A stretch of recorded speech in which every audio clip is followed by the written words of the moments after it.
Welcome to a first part in one of the first series that we're going to be doing here on For the Kids, the PBS Kids podcast.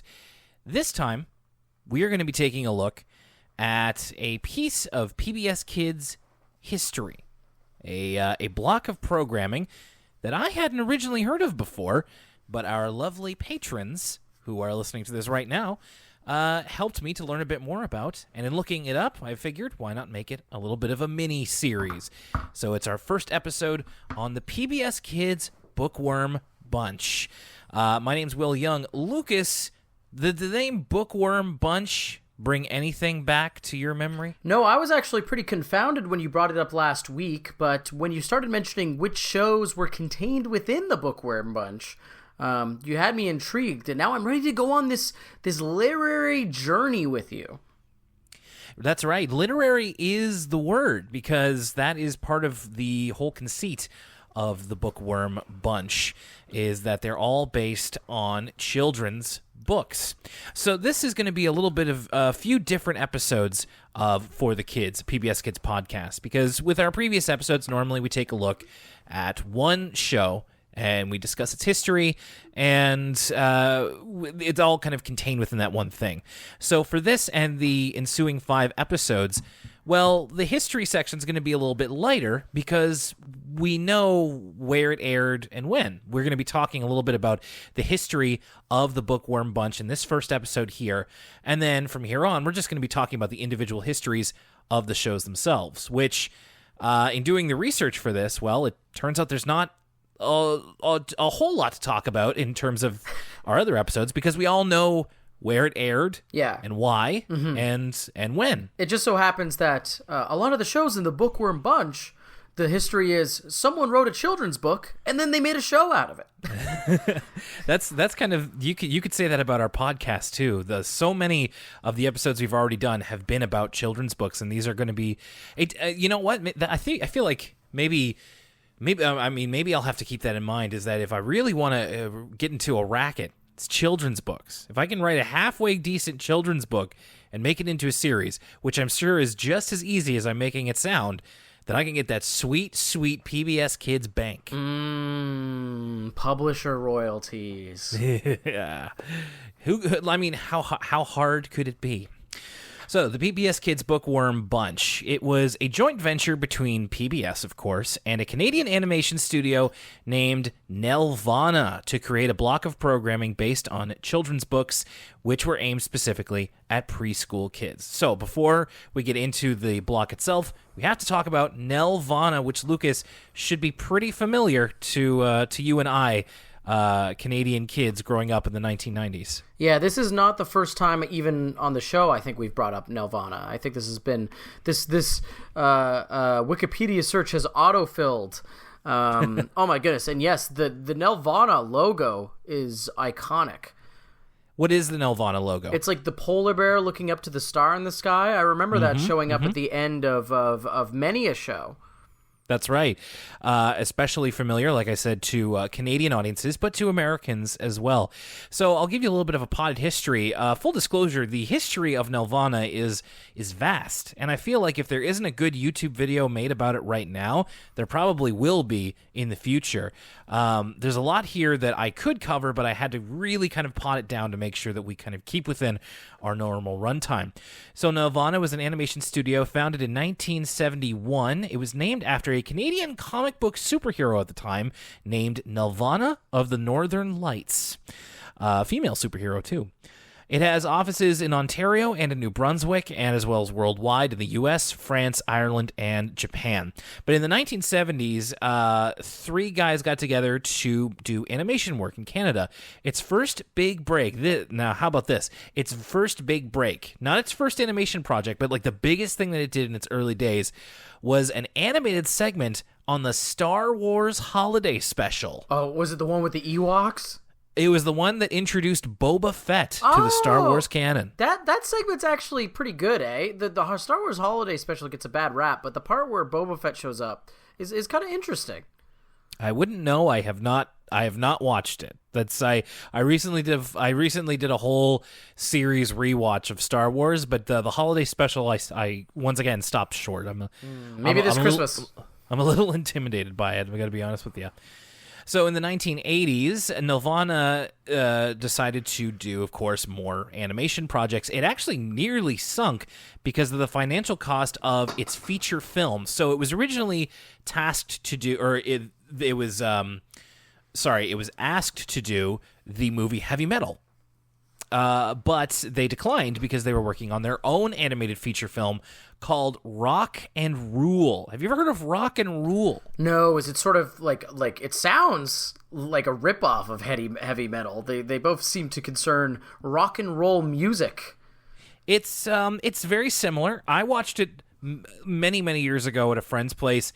It's pretty bad. It's like, I think it's interesting as a artifact of the time. Like it's like a rock opera. It's got the music of Cheap Trick, Debbie Harry, Iggy Pop, Earth, Wind and Fire, but it's like it's kind of like half baked a little bit. I wasn't really into it. Is it more kind of a rated G thing? Because heavy metal is pretty X-rated in parts. There's a lot of breasts in that movie, a lot of nipples. It doesn't quite go to heavy metal, but it's not rated G either.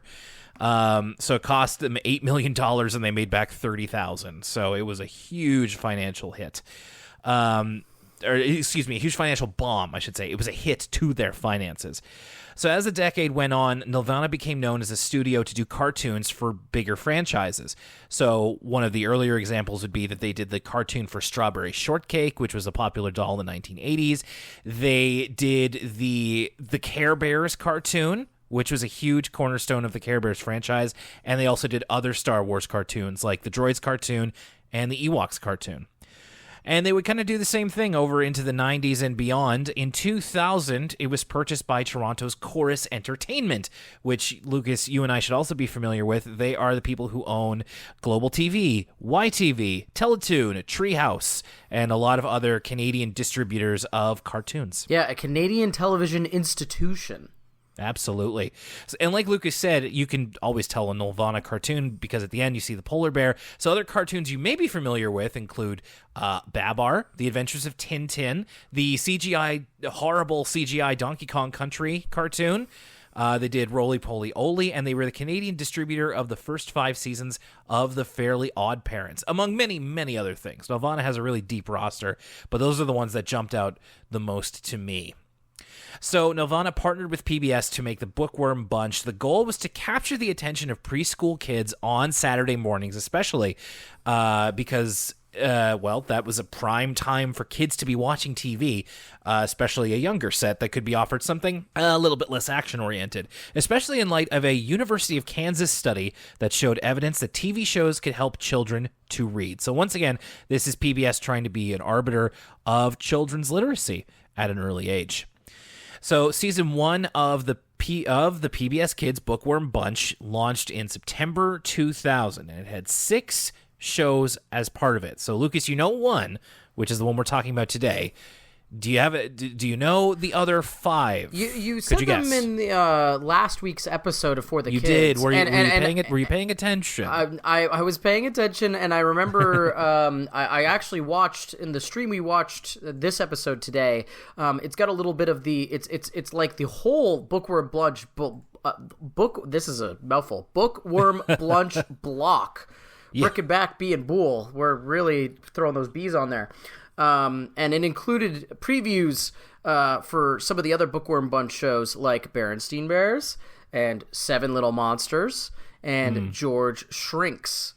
So yeah, you're semi correct. So in my research, the Berenstain Bears was kind of a late addition. We're going to get into this in a second, and it was not technically part of the Bookworm Bunch. There's 6 shows in particular that started in 2000. So you're right. We did watch this on there. There's actually a YouTube upload of a full block of the Bookworm Bunch, which I love when they do this. Like we've done this before with like YTV and stuff like this. It's a great, as someone who probably watched too much TV as a kid, I often will go back and look up like, oh, here's like an hour of like YTV from like 2003, and it's so nostalgic to go back and watch the different like ad insets and the transitions and all that stuff. So this was really fascinating, kind of as a look backwards at what the Bookworm Bunch actually would look like, as opposed to kind of being completely removed from its original context.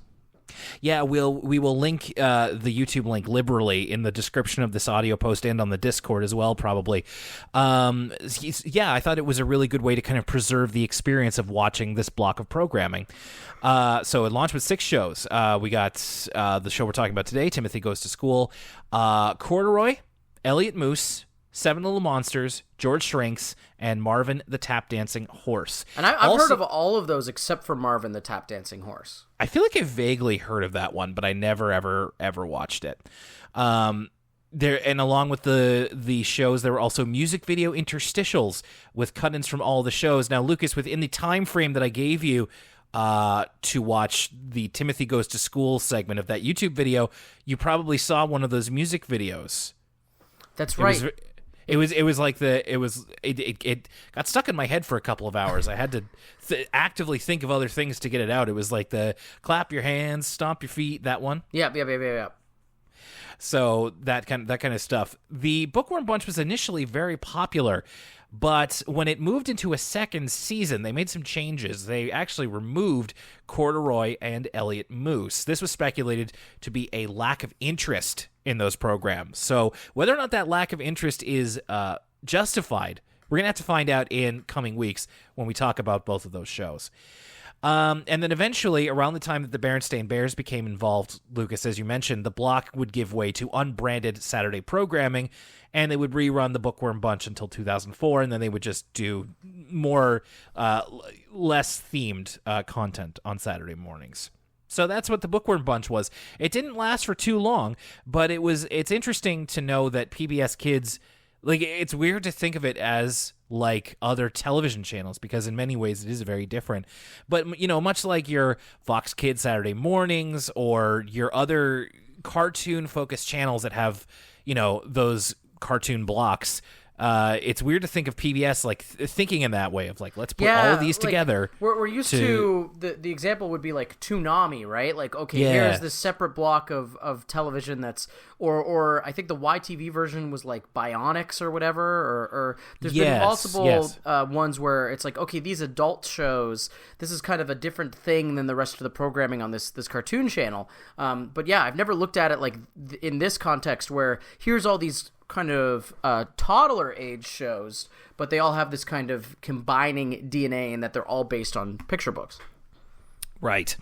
So the first one, and this was all by random draw. We put the 6 into the random.org number generator, and we decided to start with Timothy Goes to School. And of course, as every other show in this block it was based on a series of books. The books of Rosemary Wells, who is also the creator of the Max and Ruby series. Oh, okay. I'm glad you brought that up, because my very, very first note is the art style is reminiscent of Max and Ruby. Well, that's by design. In fact, not just in the author, but there are some key personnel in the show who also worked on the Max and Ruby television series. So, would you be more familiar with Max and Ruby over Timothy Goes to School? So Timothy Goes to School and Max and Ruby are both shows that I've actually watched quite a bit of. Okay, and it's a lot of it is because of my sister. This has come up before on Elwood City Limits, but there's a lot of shows that I've watched at a much older age than I probably should have been, just because, you know, you live in a house with a family, there's a communal kitchen TV, and whoever kind of gets to it first, they're watching whatever they're watching, right? So these would have been a lot of the shows my sister would have been watching at the time, as opposed to kind of I had grown on and was more into YTV and stuff like that. But I would have seen a lot of Timothy Goes to School and Max and Ruby, probably a little bit more Max and Ruby, but I remember Timothy Goes to School from when I was younger. Right. I think I remember kind of going past the channel on Timothy Goes to School, because a lot of these designs, the character designs, stuck out for me, but I feel like it might have been something that I would have kept on when I'm homesick. Like, there's nothing else on. Yes. Timothy Goes to School is a cartoon, so like it can stay, but I'm not paying attention. I'm just like fading in and out as I battle a cold. That's a great point. This is definitely like in the homesick genre. I remember like Max and Ruby. So Max and Ruby is a show that I kind of detested as a kid. Like, I really didn't like the character of Ruby. And so whenever it would be on when I was like a kid and you just want to watch a cartoon, but this is like your only option, I would hate watch it. I would be like watching Max and Ruby stewing, hoping that something else would be on TV to watch. Well, and see, this is the difference in our personalities here, because I also didn't like Max and Ruby, but because I didn't appreciate that Max never listened. Oh, interesting. Every time it'd be like Ruby's being so like she's laying down the law, and Max is just like he's just a baby, or We're really discovering something about ourselves, because I was like, oh my god, Ruby's so bossy. What a tyrant. And I'm like, Max is so dumb. He just needs to follow the rules. Yeah, this explains this in a nutshell. So yeah, same author made. So they're not the Timothy Goes to School is based off of a larger series of individual books based on the singular characters within Timothy Goes to School, including Timothy himself, but he's kind of sort of the focus of the show. I'm not familiar with the book series at all. I don't think I read any of these books based on like Timothy or Yoko or Nora or anybody. No, me neither. I think I've come across some of the Max and Ruby books before, but never Timothy. Okay. Worth noting also that Timothy Goes to School also aired on YTV and Treehouse TV, which is probably where I encountered it, because by the time the Bookworm Bunch, I mean, listen, the Bookworm Bunch, I appreciate what it's going for, but when I'm 9 or 10 years old, there's no competing with the legendary Fox Kids Saturday morning lineup. You're not gonna have to go against Digimon and Monster Rancher and all this kind of stuff. There's no competition. You're gonna make me turn off One Piece. You're gonna make me turn off Kirby right back at you. I don't think so. Oh man, Ultimate Muscle, oh my god! But by the time the Fox box came in, it was over. It was over for the Bookworm Bunch. But to be fair, they weren't trying to get my age necessarily. I was a little bit outside of it. So Timothy Goes to School, it was a series developed by a woman named Kate Barris, who also wrote for such shows as Kratts Creatures, the Max and Ruby cartoon, and for Stickin' Around. She wrote a couple of episodes of Stickin' Around. Oh, there's going to be quite a lot of Canadian crossover since this is a Nelvana production. And one of the show directors was Gary Hurst. He worked as an animator for the Beetlejuice cartoon, for Babar. He also did some animation work on the Care Bears and was the animation director for the Rupert cartoon, which was a big part of my young childhood. I loved the Rupert cartoon. A couple notes here about some of the cast. I went through everybody. Again, very Canadian voice cast here. There's a lot of people who are still active, but in kind of bit parts in and around Canada in one realm or another, such as Austin DeLulio as Timothy. But I wanted to note a couple of people here who you may recognize. So first of all, the cat Yoko with Japanese ancestry is voiced by Lisa Yamanaka, who is also Wanda in the Magic School Bus. She is also Ashley on Stickin' Around. She's Erika on Metabots. And in the original Resident Evil 2, she was the voice of Sherry Birkin. So I think we probably talked about her in the Magic School Bus episode. But it's funny, Lisa Yamanaka, a mile away, I can hear her voice. I'm like, that's Wanda for you. Yeah, I didn't notice, but that's like quite the laundry list of performances. I'll have to go back and see if I recognize it as well. She wasn't in the episode that we watched as much as Nora's voice actor, Allison Court, a.k.a. Lunette the Clown. She's back. Oh, right. We thought we've gotten away from her, but no, she's back. We cannot escape Lunette. Also wanted to note here the voice of Henry, who is the school bus driver and janitor. He played the thankless role of Martin Spivak on that one episode of Arthur. Remember that one? I hate Martin Spivak. Yes, your arch nemesis. And also wanted to make note here, the boy who voiced Charles, again, big part of the episode we watched, is a fellow named Max Morrow, who appeared in a television special called Shattered City, The Halifax Explosion. Did you know that they made a TV movie out of the Halifax explosion. Not only did I know that, I think I've seen it. Really? Yeah, I couldn't recall. This might have been something I watched in school or something, but I remember Shattered City. I'd be down to give that a try. I mean, not only is it the Halifax explosion something that happened over 100 years ago in our fair city, but part of our heritage sort of thing. Okay, so that's kind of all the notes I have there. Like I said, the history section of these parts are going to be a little bit sparser in the next few episodes, but there is I'll always love talking about the different connections. It's like we're creating a little web on For the Kids between the voice actors and all the different people who develop and direct and animate the shows that we watched on PBS Kids. So let's get into it. The episode that we watched on the YouTube video of the 3-hour Bookworm Bunch block is Small Change. It's season 1, episode 3. Lucas, let's talk about the theme song to Timothy Goes to School. Yes, as we one of the parts of the show that I most look forward to. What do we think of this theme song? This one is really interesting because the Timothy Goes to School theme song, it might be the most like stereotypically after school special theme song we've heard yet. Now that's not to say it's bad. This is indeed an educational children's program, so I'd be remiss if I would criticize it for being what it is. But this was kind of, it's very, the closest comparison I could say is like Full House, like that level of theme song where they're kind of explaining the conceit of the show within the theme song. It's introducing you to Timothy. He is a school-aged child, so he goes to school, and by child I mean raccoon. But it's catchy. It gets caught in your head, especially because in the episode we watched, you basically get it twice. This initial version, and then there's like a version that the children in the class sing over piano later on in the episode.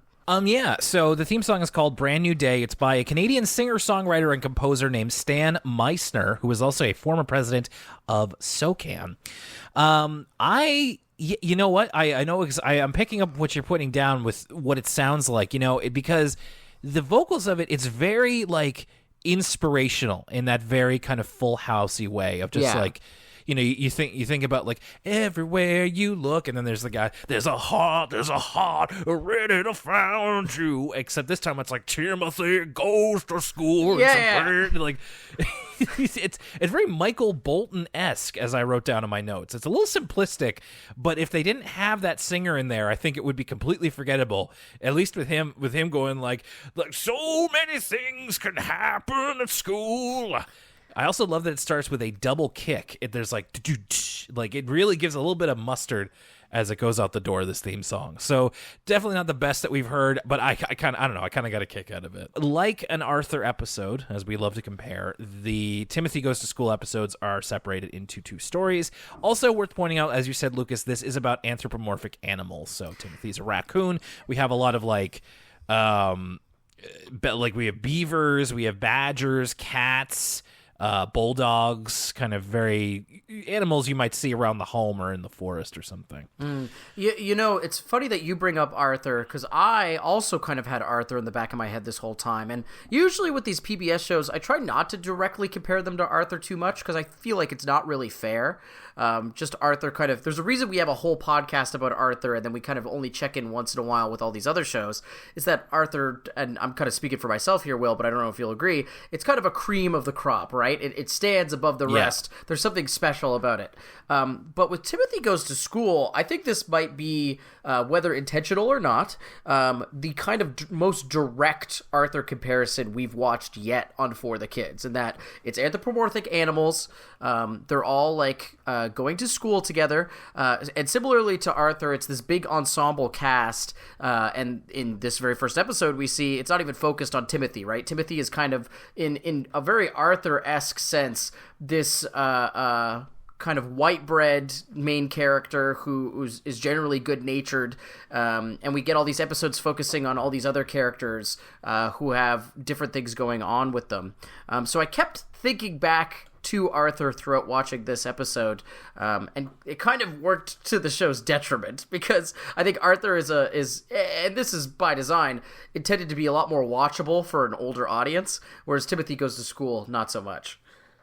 That's right. I was going to say, it's like Arthur, and I don't mean this as an insult, except it's more toothless. Like it's really, that's exactly what I was feeling. There's an edge to Arthur. You've seen those Arthur Savage clips that go around where it's like, Arthur's talking about DW, I'm gonna sell you. Timothy Goes to School it's like they baby-proofed the house, right? When you tape styrofoam to all the corners so the baby can't bump its head, there is barely anything I would even describe as kind of conflict in Timothy Goes to School. You feel like everything has kind of been sanded down as to not only not offend anybody, but not scare anybody, or you don't want any kid like repeating something. Like, for instance, on Arthur, kids are rude to each other, mean to each other. People are getting assaulted. People are dying. There's all kinds of thrills and chills and spills in an episode of Arthur. Timothy Goes to School is that if you took any sort of drama out of it whatsoever and just kind of left the parts where it was about animals going to school. It's funny to think about it in that way. You're right. There's a lot of stuff here that is very much like art. I mean, it is for a younger set, but then I think about a show like Caillou, which when we talked about it, we had, and I did a lot of research into it about how the idea was for, like, let's say that the kids watching, I believe, like, the kids meant to be watching Caillou are meant to be about the same age as those watching Timothy Goes to School. And the idea was with Caillou, it's not that you don't show conflict, it's that you show conflict in a way that is respectful to the emotions of the children watching it, and that has a solution that can be modeled within their life. There's barely any quote unquote stakes to Timothy Goes to School, and they're very small time and over very quickly. Yeah. Now, and I don't want to say that that's a bad thing when you compare it to something like Caillou. It's just different, and you really notice the difference when the kind of care is put into the show, and you take a bit of a closer look at it. So the first half, small change. It's all about the character Nora, who, as we said, is voiced by Lunette the Clown.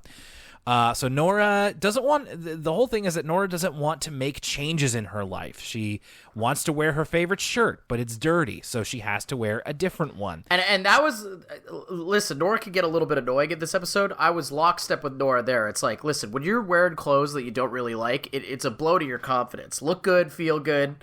You know what I mean? I definitely have an air about me when I'm dressing. So I could see Nora be like, oh, I'm in a bad mood. I don't like this shirt. Eventually she gets a little bit more unreasonable, but I empathized with her there. And the other ways, like she would prefer to have her rice flakes for breakfast, but instead she gets a stack of waffles. Oh my god, a stack of waffles. Could you imagine someone before school, like this is a weekday, before you have to go to work, someone makes you a stack of Belgian waffles? I'd be delighted. I know. It reminds me. My mom used to make me. It's not the same thing, but Eggos. Eggos used to be a breakfast food before school for me. It's probably why I'm fat. And she also doesn't want her room to be painted a different color because she likes the way that it's painted right now. So she's having all this trouble with change. And we get a bit of Nora and then her baby brother Jack, who is also clearly voiced by Lisa Yamanaka doing a baby voice. So between Nora and Jack, so Nora is always, there's a couple of instances where she's just like, Mommy, Mommy, Mommy, and then Jack is throwing a spoon and crying. Like, there's a couple of instances of Jack like wailing and the mother taking in good patience. This was primo birth control. This was excellent birth control. And that's another thing that kind of adds to the sensation I was feeling earlier when we were talking about how this show doesn't have kind of an edge to it or any conflict, is that all the adult characters in this show are weirdly genial and pleasant at all times. Very idealized. Yeah, like in Arthur, the adult characters will get upset. They certainly get upset in something intended for as young as audience as Caillou. All the adult characters in Timothy Goes to School are just it's almost kind of creepy. It's like a forced pleasantness where it doesn't matter how annoying the kids are getting, or they all just have their like, oh, it's okay, like everything's great. We're so like that. It kind of gave me the creeps a little bit. The way that everyone's always so nice all the time. I didn't quite read it that way, but I totally see where you're coming from with that. So Nora goes to school. Now, this was interesting. First of all, Lucas, did you ever take the bus to school? And if you did, were you on a first name basis with the school bus driver? Yes and yes. I did used to take the bus to school, and when I was a little kid, I remembered. I don't remember their names now, but I think it was the same bus driver every day, and we would remember them by name. Oh, that's nice. Well, mostly because probably like there'd be situations where the bus driver would get really pissed off and like yell at people on the bus and stuff, right? Yeah. But I definitely remember the bus driver's name. So on the bus, Nora isn't able to sit in her regular seat and doesn't like that kind of change. You mentioned earlier when we were talking about the theme song that they do a little bit of their own version of it in their like little welcome song. Did you have a welcome song in like a kindergarten or primary or something? I don't know. I can't remember if I did or if I didn't. I don't think so. I think our welcome song was the Canadian national anthem. Right. Me too. But I guess it's a very musical classroom. The teacher, who is a fox with glasses, has like a piano and uses the piano as an instructing tool. By the way, speaking of this welcome song, I want to give a shout out to all of the teachers doing this kind of work over Zoom. It's like, as long as the pandemic has been going on, and here in May 2021, it still continues to some degree. You see a lot of teachers on social media who are going above and beyond to make their Zoom classes engaging and entertaining and welcoming and musical. And I was reminded of it here with the teachers' use of the piano. It's really admirable, and I just want to make sure that I think that those teachers should be paid double at least for what they're doing. I had a note written here that when they finish the song, it's the point through the song is that Nora is singing it louder than everyone else, which is like, it's funny in a way to vocally mix that because everybody's kind of singing it in a child's voice. It's not meant to be, especially like great musically or anything like that, but like Nora is really just like singing it like this, and it's like louder than everybody, and at the end the teacher's like, very good everyone, especially Nora. Yeah, like, Nora's giving like a B-52 style vocal performance.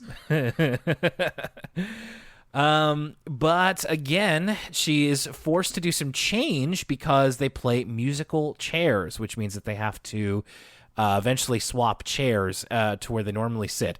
This is funny. It reminded me of a joke that my friend used to tell me, where Nora sits down in a new chair and she says, "This chair is too hard." And the girl she's sitting next to, I forget her name, is just like, "Do you want to trade?" No. It's just like, well, what do you want? What do you want? I'm hungry. Make a sandwich. I'm not hungry. So just stop complaining. Drives me nuts. So she's trying to make do with all of this change going on, and then little by little finding ways to kind of cope with the change. The girl that she sits next to teaches her how to make like a palm tree out of I think it's like a cardboard tube or something like that. Mm-hmm. And she has lunch next to Yoko, who's the character that we talked about in the cast there. So she's a Japanese character, and she has some of that food for lunch. I always appreciate the little ways in these types of shows to represent other cultures. Yeah, this made me hungry for Japanese food. I had sushi last night, and I was like, oh, I should have sushi again. It's on the top of my list as soon as I get vaccinated, which is very soon. I'm very happy. When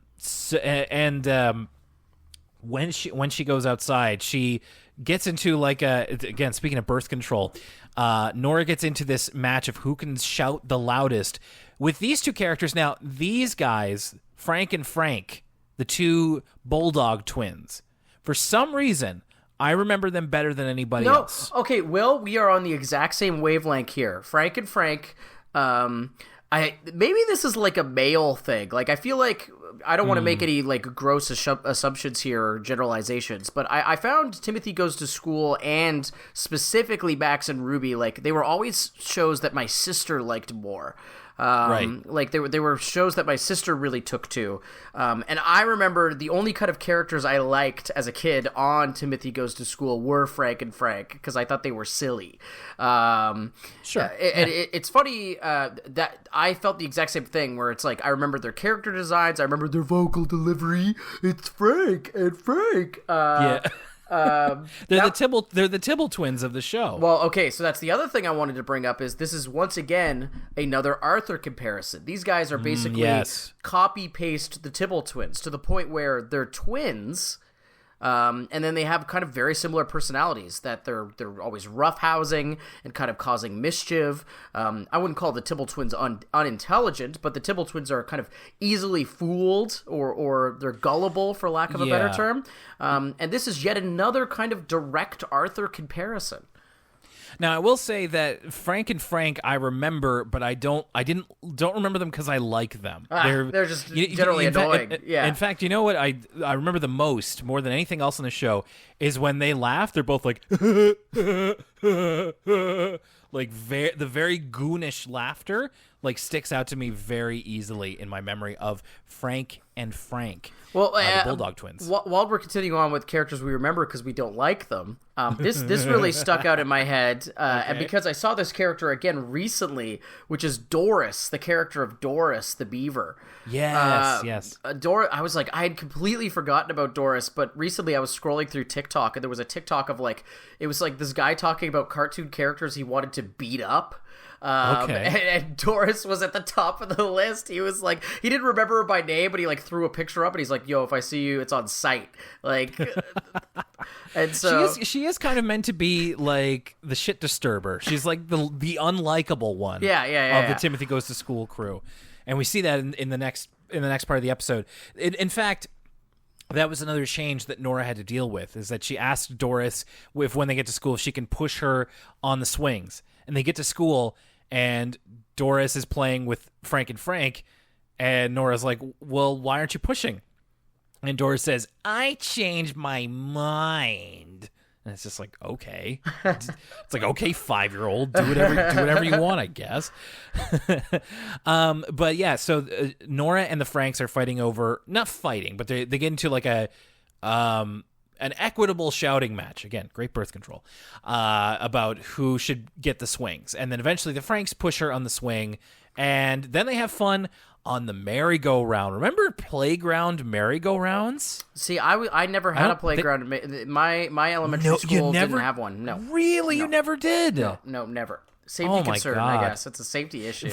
Oh, you better believe it. It's like you can't find playgrounds with these anymore. And if you do, you probably should keep your kids away. But when I was young, oh yeah, these were great. They were also they were a pretty good workout because you have to like push them to get them going. But yeah, not safe at all. So in the end, through all of these ways, Nora finds out that you can actually have a pretty good time if you are open to change. And that's the idea. So she goes back home and she wants to try all new things, including she wants to have a different lunch. She wants to paint her room a different color, because it turns out that good things can come from change. And that's kind of the lesson that we go with for this one. The second half of the episode is called Shy Charles, which is all about the little mouse boy named Charles. And he is shy. I do not have many notes for this. Yes, no. This is where Timothy Goes to School was kind of already on thin ice for me. Like, I was already like really kind of struggling to focus. And then halfway through Shy Charles, I just total zoned out. Just like the world started to fade away because I was getting so bored. Hey, you know what? So I tried my best to look up the credits for, the voice actors, the animators, directors, all that kind of stuff. I missed the writer for the Shy Charles episode is by an actor, comedian, writer named Heidi Foss, who is the voice of Mary Mookow on Arthur. It's all connected. She wrote this episode. So yeah, once again, another Arthur connection. You could probably make a pretty decent counter of all the ways we've kind of connected the two shows. Yeah, this one much more simplistic. In fact, I wouldn't be surprised if this was directly based off of a book, where Charles is probably the smallest kid in the class, and he's very, very shy. We see that a little bit in Nora's episode too. He's just kind of the shy kid. Like when his aunt comes over.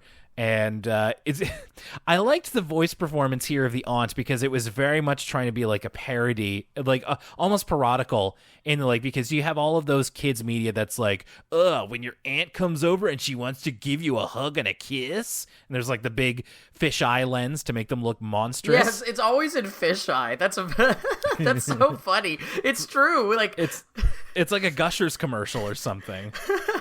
Or for like Chuck E. Cheese, just like, why don't you go to Chuck E. Cheese instead of kissing your dumb aunt? Yeah, they're always like making kissy lips like at the camera, like give me a kiss, and their lips get like all big, and they give them like a mole. You're right, and it's always in like fisheye. Oh, mole! Yes, they're always wearing like, what do you call those? Like fascinator hats. Yeah. Like, oh my God, you got it right. You got it right on. It's perfect. Anyway, she definitely does that. She's not quite as horrendous as those commercials made it out to be, but she does do the give Auntie B a big kiss. Like I'm exaggerating it only a little. It's like a little over. Yeah, if I've learned any lessons, I'm probably gonna have, friends or siblings with children long before I have children. So if I'm ever an uncle, I think I'm gonna introduce myself to the kid being like, "Hello, nice to meet you." Yeah, shake their hand, like very, very polite, very respectful of their space. Yeah, not like, "Who's here for a huggy wuggy for Lucas?" I'm like. For Ugly Lucas. Yeah, I'm shoving my face into the camera. Yeah. Why can kids see the taste of cinnamon toast crunch? Oh, beautiful. So yeah, all to demonstrate. My voice is probably gonna be destroyed by tomorrow. All to demonstrate that Charles is very shy. But we see at school that he doesn't really participate in the stuff that the other kids are doing. They're trying to do a human pyramid, or animal pyramid in this case. But Charles is content to just play with his construction toys, and Timothy decides to play with him a little bit. He just kind of quietly, and Charles appreciates that. But he doesn't like to be kind of forced into social situations.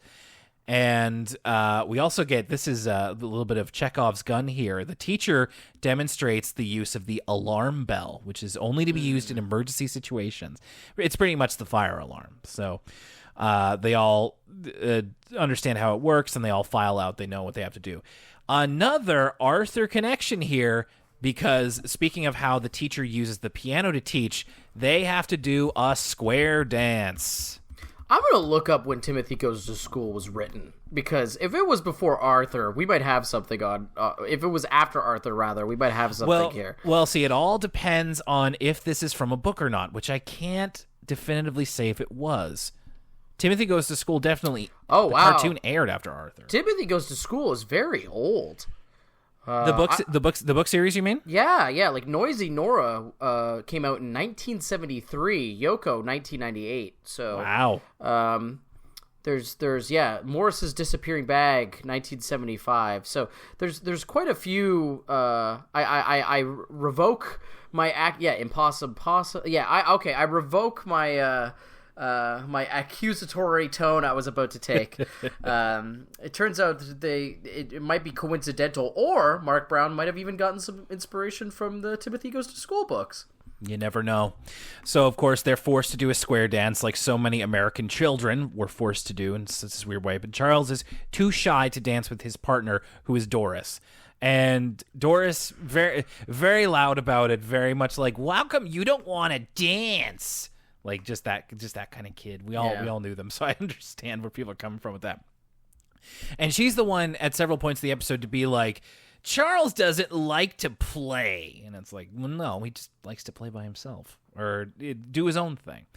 In fact, later on, they try to play soccer, and they try to include Charles in it, but they make him the goalie, which I don't know. Like, being the goalie, like, I relate to this in a way because I was a shy kid like Charles, and being the goalie was terrible because then the ball's coming right at you and everybody's expecting you to be the last line of defense. When clearly, if you're putting Charles into a soccer game, he's a defenseman. Well, He's not the last line of defense, but he's not the be all end all. He's also the smallest kid. Like, get Doris in there. Absolutely. Doris is built like a linebacker. She'd be fine. All of these situations where Charles just isn't comfortable and doesn't really want to do what the other kids are doing. We get a little setup here again with Henry, who we find out is both the janitor and the bus driver, so I hope he's getting double pay. True. He leaves the supply closet open as Timothy is playing with Charles, and they're pretending they're building a rocket to the moon. So Timothy goes to use Henry's mop as their flag to plant on the moon, and then Timothy accidentally gets caught in the supply closet. He gets locked in there. So Charles knows exactly what to do. He pulls the alarm and gets Henry to help him out of the closet. So in that situation, Charles kept his head. He knew exactly what to do, and he becomes a hero. In fact, he is known as the official safety monitor of the class, and even the Franks and Doris are quick to say that he's a hero. So it all came around for old Charles. Old Chuck. And I must say that even he wasn't in much of the episode, but Timothy, almost a non-character. He's just he's just kind of nice. It was unfair to compare him to Arthur earlier because Arthur has way more going on than Timothy. Like, Arthur becomes anxious. He's got all these anxieties that he's working through. He loves literature. Timothy is literally just. I sense this like fear from the writing in that like we can't have Timothy be flawed, or else we'll like set a bad example for the children watching. So Timothy is similar to the adults of the show, nice almost to a fault. Like, he's just like pleasant. Whereas he doesn't really have any other traits beyond that. And that's the end of this episode of Timothy Goes to School. I just want to quickly note, as I said kind of earlier on, there's a music video following this that has clips from all the shows, and it's just like kind of a thing to it's like a participation kind of thing for kids, like jump, like clap your hands, stomp your feet, that kind of thing. A lot of the interstitials are very factory based. Like, it's a lot of like, oh, this book's coming down the line. What is it? It's Timothy Goes to School, and it's coming up next. And we also got to see the sponsor of the Bookworm Bunch, which is Play School, which makes a lot of sense. Play School. What exactly does Play School do? I was gonna talk about Play School like I know, but yeah, Play School with a K. It's all of those child's toys, right? Yeah, those like really big chunky plastic child's toys. Oh yeah, we've all had Play School toys at one time or another. So Lucas, this is how we start off the Bookworm Bunch with Timothy Goes to School. It's obviously not for our age range, but what did you think about it? I don't know. There was something about Timothy Goes to School, and the audience might have gotten a sense from this throughout our conversation, but I found this one aggressively uninteresting rather, compared to other PBS shows that we've watched, even the ones that, like, I go back to examples of shows I've been bored at because they're so kind of, for lack of a better term, below me in terms of audience level, and things like Cyber Chase was really boring at parts because it's just boring to watch a grade school level math, right? Of course. There's something about a show like Cyber Chase that's still a little bit more engaging because it's like this weird like science fiction thing, and there's like villains and heroes and stuff like that. Something about Timothy Goes to School really rubbed me the wrong way, and I glaze over. Like, I actively found it difficult to watch just because I found it so aggressively boring, and so devoid of conflict in a way that, like we said before, even the most young shows like Caillou still has some nugget of negativity. Maybe it's just too positive and I'm a hater, but there's something about Timothy Goes to School that really, really rubbed me the wrong way, and I found it so boring. What about you, Will? I think I'm a little bit more, I wouldn't say positive than you are, because I definitely know what you're talking about. It's just like there's not very much here to sink your teeth into, but it's very chill. Like, it's pretty chill, all things considered. It reminds me, and it also makes me realize there's a lot of There's like a cottage industry in kids' cartoons of animals go to school, because it's not just Arthur, it's not just Timothy Goes to School. There's also the Franklin cartoon, so which is, I think, even closer to Timothy Goes to School in many respects. So it's hard to innovate on this concept. I really appreciate when something like Arthur comes along and is able to do it in a way that I feel is a bit more sophisticated. Now, this is different. This is different. It's for a different audience. This is like if the DW episodes that we've been kind of crowing about the last couple of seasons on Arthur, if they were like a full-fledged TV show. And all it is, it's just like, it's nice. And I mean that in both a positive and not so positive way. I think in the last few years, we've been kind of taking the word nice out of its positive context, because sometimes nice isn't like what you want to be. Nice is, in the context of a TV show, uninteresting. It's fine. Like, it's teaching very basic lessons, which are not bad lessons to teach. And the animation is decent. Like, they're cute and everything. They are cute. Yoko in particular. The cats are very cute. Oh, Yoko's very cute. Yes. Yeah. It's all fine. It's fine. Like, it's fine. I don't have any strong negatives from the show, nor do I have really strong positives either. I'm just very neutral on it, and in the end, like, I had it on, I'm just like, yeah, this is fine. Yeah, I guess if you could sum up both of our thoughts on it, like, if the Will perspective is, oh, it's fine, and then the Lucas perspective is, it's fine. It's so fine. Dismissively. Yeah, exactly. Yeah.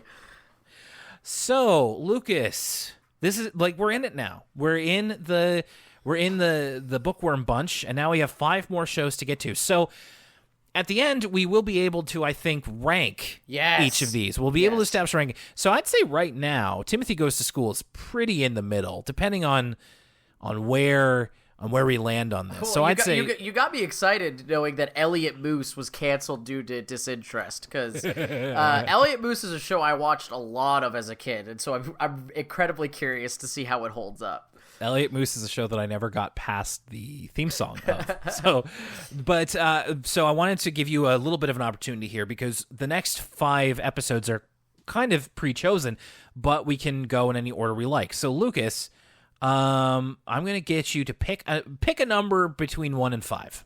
Oh, let's go with Dose 2. 2?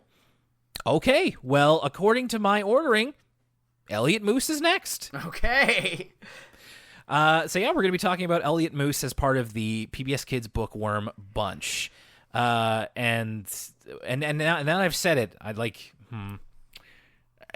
we're going to have to talk about, and I have to restrain myself from talking about it right now. We're going to have to talk about the opening theme of Elliot Moose, which I know, depending on how you grew up with Elliot Moose, can be a little bit controversial. Oh, interesting. You don't remember it?